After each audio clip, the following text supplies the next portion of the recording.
Pag-usapan po natin ang gouty arthritis. Okay? Maraming klaseng arthritis. Ituturo ko sa inyo anong level ng uric acid, ang delikado. Pati yung pinakagamutan, anong tableta binibigay, anong dosis para sa atake ng gout o pag-iwas na gout. Okay? Tsaka tuturo ko rin kung gout ba yan, baka ordinary arthritis lang ng pagtanda. Ayan, o. Pag ganito, sa hinlalaki, ayan, o, sa malaking daliri, pwedeng gout yan.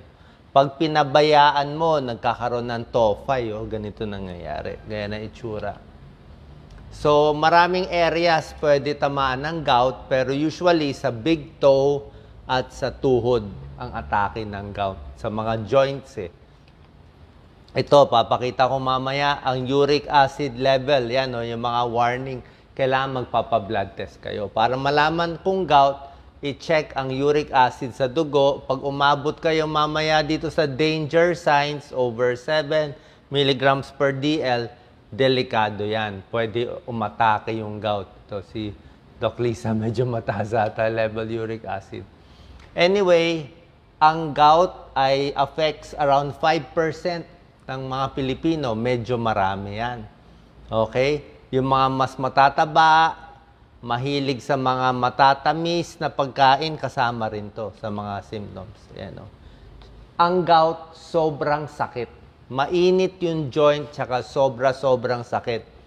Tsaka meron nagpapa-atake sa kanya yung mga pagkain at inumin na nagpapa-atake. Ituturo ko mamaya. Merong alak, bawal.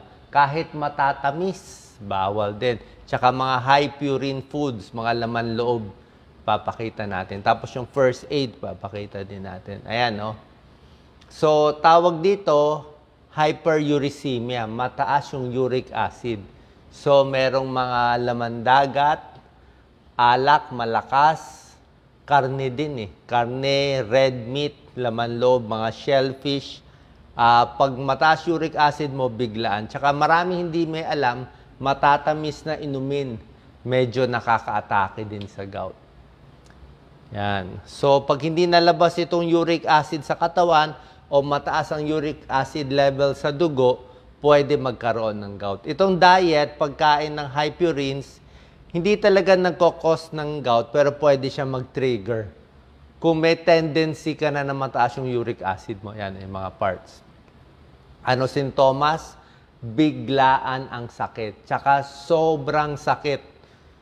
Namumula, namamaga, mainit. Pwedeng may konting lagnat. Sabi nila matamaan lang ng kumot o tela, yung joint masakit na. Ganon siya kahapdi yung gout. Tapos yung atake niya biglaan. Ayan, o, parang ganyan. Ito mga malala na yan, Yung sakit, patindi ng patindi. Pwede sa tuhod, pwede sa kamay, wrist, tuhod, paa, big toe. Yan ang mga areas na laging tinatamaan. Kung paulit-ulit yung gout na hindi ginagamot, tutubo na yung matigas na tophi. Minsan dito, minsan nadideform yung kamay. Hindi na po maganda. Yung osteoarthritis, usually hindi siya namumula. Okay? Tsaka ito sa may edad lang. Tsaka normal ang uric acid. Osteoarthritis, arthritis na pagtanda, yung kakalakad, o masakit ng likod, usually osteoarthritis. 5% lang yung ganitong gout. Ano, high purine foods. Ang mataas na uric acid, pwede rin makasira ng kidneys. Kasi pwede rin itong mga tophi, itong mga matitigas na tumutubo, pwede tumubo sa kidneys yan. Pag high uric acid ka, pwede magbara, pwede rin mag-kidney failure. Tapos ito yung mga pagkaing iiwasan, papakita natin. May stage ang gout. May 4 na stage. Depende kung nasaan kayo. Ito, lalaliman ko na yung kwento. Pati medical na, bilang internist, ito yung inaaral namin. Stage 1, mataas pa lang uric acid mo. Wala pang atake. Marami sa atin, blood test, mataas, binabali, wala. Never ka pa inaatake. So, nasa stage 1 ka lang dito, ingat na sa pagkain. Pag umabot ka sa stage 2, may atake na. Umatake na minsan. Ibig sabihin, mas malala na. Totoo, matake na magana. Magana yung tuhod, magana yung hinlalaki. Pag stage 3, kalmado. Tapos ang atake, mawawala in 1 week, kakalma. Pag kumalma na, pag nag-stage 4 ka na, paulit-ulit na yung gout. Dito natutubo yung mga tophi, itong mga tumitigas-tigas na nagbubuo na uric acid. So yan ang stage 4. So, stage 1, stage 2 pa lang, gagamutin na natin para hindi pumangit yung mga joints natin, hindi tayo makalakad. So, meron ding mga isda na mataas sa uric acid, so konting bawas din, mga shellfish, laman loob, tapos karne, meat. Ayan o, sari-sari, organ meat, matatamis, soft drinks, alak, shellfish, konting bawas. Ito mga pwede, vitamin C, maraming vitamin C, maraming tubig, gulay pwede, munggo pwede naman ang munggo, mga 1 cup ng munggo hindi naman bawal kasi gulay pa rin siya. Itong mga karne talaga, organ meat, tsaka shellfish. Low fat dairy, legumes pwede, tsaka nuts pwede nga, allowed nga siya. Allowed nga siya. So paano malaman, blood test natin. Ito ang mga levels, okay? So, pag blood test kayo ng uric acid, malalaman natin. Pag ang uric acid mo ay less than 5 milligrams per DL, o ito, micromoles per liter, 300 micromoles, okay yan. Hindi ka atakihin ng gout. Pag 5 to 6, good pa rin yan. Pag 6 to 7, medyo malapit ka na sa borderline. Medyo lampas na to. 350 to 400 micromoles per liter. Pag lumampas na ng 7 over 400, pwede na atakin. May mga tao maabot ng 10 eh. 10 eh. Hindi pa inaatake, stage 1 pa lang siya. So, may chance na namumuo na yung dugo uric acid. Minsan namamana kasi ito eh. May namamana, meron sa pagkain mismo. Ito na pinakamaganda, tuturo ko na sa inyo. Pag ang gout biglang atake, yung sobrang sakit sa mga nakikinig, pero syempre, punta kayo sa doktor nyo, punta kayo sa rheumatologist nyo, hindi nyo naman ito mabibili sa drugstore. Pero ituturo ko na sa inyo para alam nyo rin. Minsan, baka hindi ma-explain ng doktor mo eh. Pag atake ay acute, biglang atake, sobrang sakit, namumula yung joint sa tuhod, sa kamay, sa paa, ito lang ang pwede ibigay, 1, 2, 3. Pwede ka mag-pain reliever, kahit anong pain reliever kung masakit, pero ingat lang kung may kidney problem o may ulcer. Ito talaga binibigay, colchicine.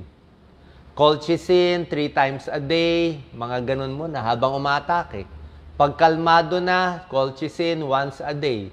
Pag kalmado pa, colchicine 3 times a week, 5 times a week. Pero sa unang atake, colchicine 3 times a day. Pwede yon. Pang-acute, biglang atake. Minsan, pag sobrang atake, may steroids pa. Pag sobrang sakit. Pero ito, may pros and cons to. So, hanggang colchicine at steroids kung sobrang sakit. Ito lang pwede bigay pag umaatake yung gout. Sasabihin mo, Doc, bakit yung doktor ko niresetahan ako ng allopurinol? Ito yung mga Lianol. Or niresetahan ako ng doktor ko ng febuxostat. Ito yung bago ngayon eh. Mas less side effect, mas mahal itong itong dalawang gamot, allopurinol, maintenance, at febuxostat, maintenance, mas mura, mas mahal, minemaintain natin yan, kung walang atake. Pag nawala na yung atake sa gout mo, kalmado na siya, pwede ka na bigyan ng maintenance ng allopurinol, or kung mas may pera, febuxostat. Ito yung mas bago. Xanthine oxidase inhibitor. Ano purpose nito? Ibaba yung uric acid level sa dugo. Pero kung mahirap kayo, walang pera, alanganin, hindi masyado maintindihan, di colchicine na lang lagi. Pwede rin naman eh. Pero meron din binabantayan. Binabantayan din yung CBC, WBC. So, itong dalawa, pangkalmado lang. Kung biglang umatake yung gout, sobra sakit, huwag kayo iinom ng allopurinol. Huwag kayo iinom ng febuxostat kasi pwede lalo lumala. Gusto mo to for prevention. Ito acute. Siyempre, pag-prevent, magpapayat, iwas alak, iwas red meat, at meron din mga ibang gamot.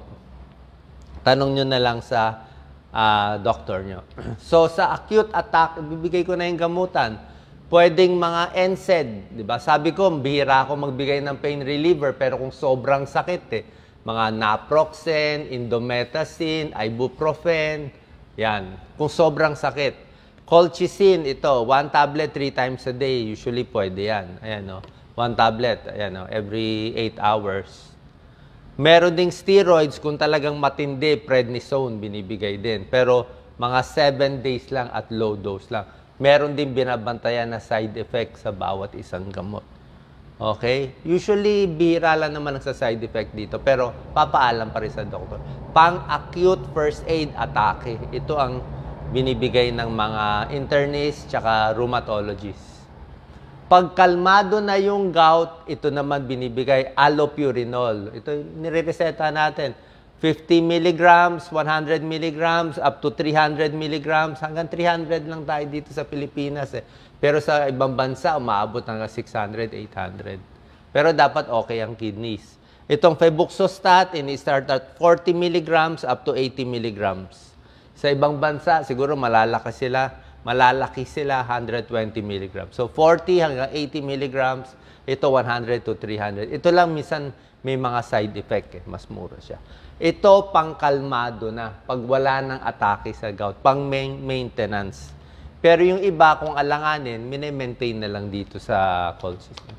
Okay? So yun ang pinaka malalim na gamutan. So ang prevention tips natin, yung pagkain, ingatan, lose weight, inom ng maraming tubig. Ulit na naman tayo sa tubig. 8 to 10 glasses of fluid or water in a day. Tubig, pinakamaganda. Bakit kailangan 10 basong tubig? Para maihi mo yung uric acid.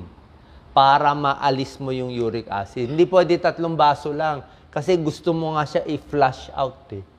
Kaya sabi ko sa'yo, tubig, napakahalaga. Pang UTI, pampaganda, para sa utak, para sa migraine, para sa heart, para sa puso. Lahat, tubig lang. Yan, nakita mo, pati uric acid, tubig ang gamutan. 10 glasses a day. Iwas alak at bawas dito sa mga pagkain. Yan, di ba? Healthy weight, exercise, tubig kasama, tapos yung mga gamot na tinuro ko, mga good foods and bad foods. Ito yung mga bad, matatamis. Beer, alcohol, pampatas, uminom ka nito, bukas may atake na. Ito, karne, lahat ng red meat, pati atay. Good, vitamin C, fruits, gulay, gatas, tubig, pwede konting kape. Sana po nakatulong tong video para maintindihan ang gamutan sa gout. God bless po.